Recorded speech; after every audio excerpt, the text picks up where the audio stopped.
Tell me if this sounds like you when you've got a big test coming up. You get out all your study materials and then you just start rereading your notes, re-listening to your lectures, or maybe going over the chapters in your textbooks where you'd previously highlighted the key points. Well, these things may feel productive, but you actually might be wasting time that could have otherwise been used to make the material stick 2 to 3 times better. I'm Andrew with Brainscape, an adaptive flashcards app built on decades of cognitive science research into how we learn better. And if there is just one piece of advice that we would summarize from all our data and all our research over the years, it is that passive studying just does not work.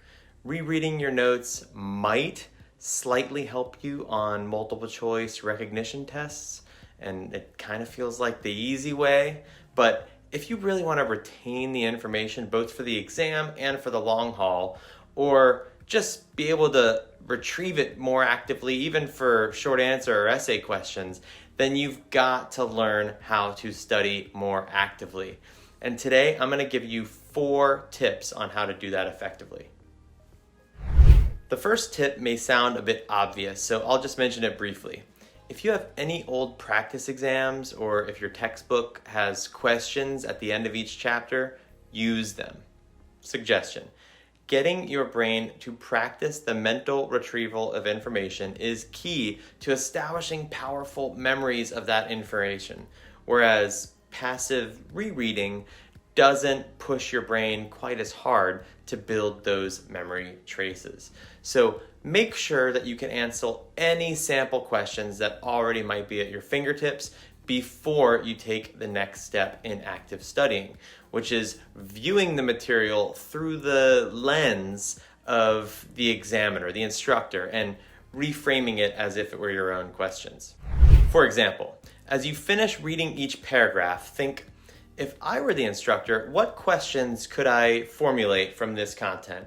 And then summarize those answers in your study notes or right there in the margins. Not only does this act of asking the questions yourself force your brain to process the material more deeply, but it sets you up for the next tip, which is to actually make flashcards for all those bite-sized concepts that you flagged in your notes or in your textbook as being those potential exam questions. This doesn't necessarily mean making a flashcard for every exact date or name, unless you happen to think that you'll be tested on it, but whatever level of detail that you think is appropriate for one main learning objective per flashcard. Of course, if you are using Brainscape to make your flashcards, this is all super easy because you could just make and organize your flashcards in any web browser, add images and sounds as appropriate, collaborate with your classmates even if you want, and then easily study those flashcards right on your mobile phone or tablet because all your content and progress is kept in sync. You might even basically combine this flashcards tip with tip number 2 and just summarize your notes directly into Brainscape flashcards rather than in your textbook margins or whatever. So just go straight from your textbook or lecture notes right into flashcards. Bottom line is you want to end up with a dead simple and convenient way to drill yourself on hundreds of those quick active recall events where you're thinking of an answer from scratch, like on the back of a flashcard, and get those neuron connections as strong as possible through those multiple retrievals.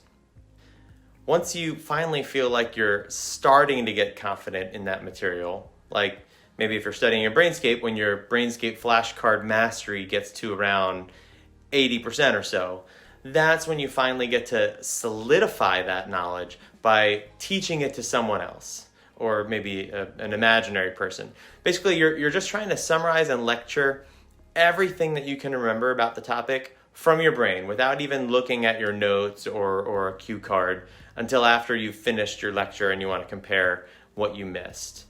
Now, of course, you probably don't want to torture an actual person with these rambling lectures of everything that you know. So maybe try first lecturing your pet or your stuffed animal or your long-suffering plant that you've been overwatering since you bought it.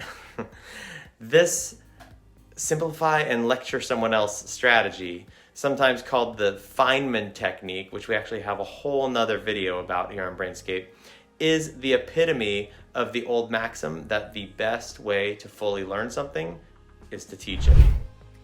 Of course, there are tons of other studying mistakes that you might be making, like waiting until the last minute instead of making studying a daily habit. But learning to study actively is the easiest way to learn faster, remember longer, and improve your test scores without really changing how often you study. Just changing the way that you use that time and attention. If you like this advice, please remember to subscribe to this channel and check out the Brainscape Academy for tons of other solid tips on learning, productivity, and habit building so that you can rise to any challenge.